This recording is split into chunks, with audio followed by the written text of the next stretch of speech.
अब बताता हूं आपको स्कैम करने का दूसरा बड़ा तरीका। स्कैमर्स आपके अंदर हड़बड़ी पैदा करते हैं या आपको जल्दबाजी करने पर मजबूर करते हैं ताकि आपसे गलती हो जाए, और ये सभी लोग इतने ट्रेंड होते हैं कि आप सोच भी नहीं सकते। इसका शिकार अभी कुछ दिन पहले मेरा ही दोस्त हुआ, जो मेरे ही साथ श्री वैष्णो देवी की यात्रा पर जा रहा था। पिछले साल की बात है, हम कुछ दोस्त मां वैष्णो देवी के दर्शन करने जा रहे थे। न्यू दिल्ली रेलवे स्टेशन से कटरा जाने के लिए हमने वंदे भारत की बुकिंग की। जब मैं स्टेशन पर पहुंचा तो सभी के चेहरे उड़े हुए थे। मैंने पूछा क्या हुआ, तो गौरव ने मुझे बताया कि हमारे साथ स्कैम हो गया है। मैंने पूछा वो कैसे, तो पता चला हमारे दोस्त प्रशांत ने होटल बुक करने के लिए गूगल पर कटरा होटल सर्च किया।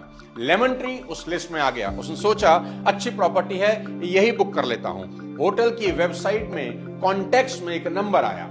प्रशांत ने नंबर डायल किया, वहां से फोन उठाया गया और प्रशांत से डेट और बाकी की डिटेल मांगी। डिटेल मिलने के बाद रिसेप्शनिस्ट ने कहा कि आपको हाफ टोकन अमाउंट पे करना होगा बुकिंग कंफर्म करने के लिए, और एक दाव वहां चल दिया। उसने 4 बैंक के नाम गिनाकर कहा कि अगर आप इनमें से किसी बैंक के क्रेडिट कार्ड से पे करते हैं तो आपको 35% का डिस्काउंट मिलेगा। प्रशांत अपने क्रेडिट कार्ड से पे करने के लिए राजी हो गया। रिसेप्शनिस्ट ने प्रशांत से कार्ड की डिटेल मांगी और कहा हम यहां से पेमेंट प्रोसेस कर रहे हैं, आपके पास जब ओटीपी आए तो दे दीजिएगा। प्रशांत ने कार्ड की डिटेल दे दी, क्योंकि उसको पता था कि बिना ओटीपी के कार्ड की डिटेल से कोई पेमेंट एक्सेस नहीं कर सकता। दूसरा, होटल की ऑफिशियल साइट से ऑफिशियल नंबर से कॉल था, तो प्रशांत कॉन्फिडेंट था कि कोई स्कैम कैसे हो सकता है। 2 रूम का टोटल पेमेंट 9,600 था, तो इसका 50% 4,800 पे करना था। कुछ देर में प्रशांत के पास 4,800 की पेमेंट प्रोसेस करने के लिए एक ओटीपी आता है। क्योंकि प्रशांत एक पढ़ा लिखा इंसान है और वो ये भी सोचता है कि कोई 4,000 का फ्रॉड क्यों ही करेगा। ओटीपी देने से पहले उसने अमाउंट चेक किया और ओटीपी बता दिया। अब यहां इस कहानी का क्लाइमेक्स शुरू होता है। 1 मिनट के बाद रिसेप्शनिस्ट ने कहा कि सर लगता है ओटीपी एक्सपायर हो गया है, मैं दोबारा भेजता हूं, इस बार ओटीपी थोड़ा जल्दी बताइएगा। और प्रशांत के बैंक से पेमेंट डेबिट का कोई मैसेज नहीं आया, तो प्रशांत ने सोचा कि हो सकता है ओटीपी एक्सपायर हो गया हो। फिर उसके फोन पर एक और ओटीपी आता है और प्रशांत इस बार भी अमाउंट चेक करके ही ओटीपी देता है। और फिर कुछ सेकंड के बाद रिसेप्शनिस्ट ओटीपी एक्सपायर होने के बाद दोबारा दोहराता है और कहता है सर थोड़ा जल्दी ओटीपी बताइए। ऐसे ही 3-4 बार ओटीपी आता है और हर बार रिसेप्शनिस्ट ओटीपी एक्सपायर होने की बात करता है। अब तक प्रशांत सेफ है, क्योंकि बैंक से पैसा कट ही नहीं रहा और प्रशांत को लग रहा है कि ओटीपी एक्सपायर हो रहे हैं।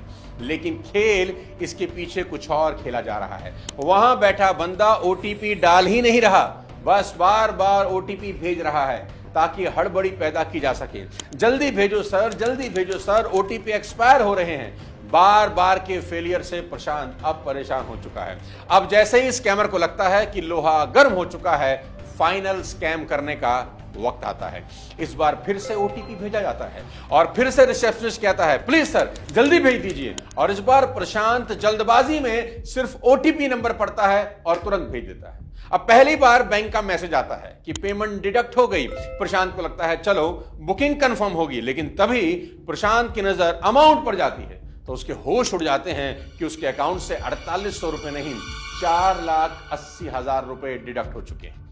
अब प्रशांत को काटो तो खून नहीं, उसे समझ नहीं आ रहा कि आखिर इतना बड़ा अमाउंट डेबिट कैसे हुआ। वो वापस से उस ओटीपी वाले मैसेज को चेक करता है और देखता है कि आखिरी बार उसे जो ओटीपी भेजा गया था वो 4,800 के लिए नहीं बल्कि 4,80,000 के लिए था। वो वेबसाइट भी नकली थी और वो नंबर उसके बाद स्विच ऑफ हो जाता है। बैंक में कंप्लेंट की जाती है, दर्शन से वापस आकर गुरुग्राम थाने में रिपोर्ट दर्ज की जाती है, लेकिन पैसा कहां गया, किसके पास गया, अब तक पता नहीं चला।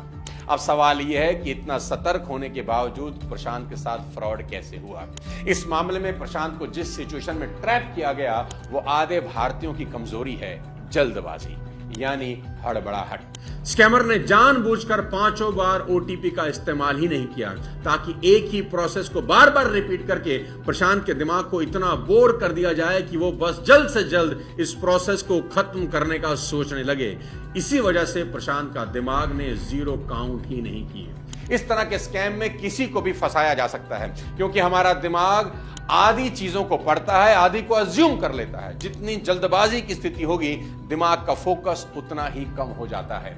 इस तरह के स्कैम से बचने का सीधा सा रास्ता है, जब भी जल्दबाजी में पेमेंट की सिचुएशन आए तो पेमेंट ना करें और ब्रेक ले लें। ठंडे दिमाग से ही पेमेंट करें। 1-2 मिनट की देरी 4 लाख के नुकसान से कहीं बेहतर है।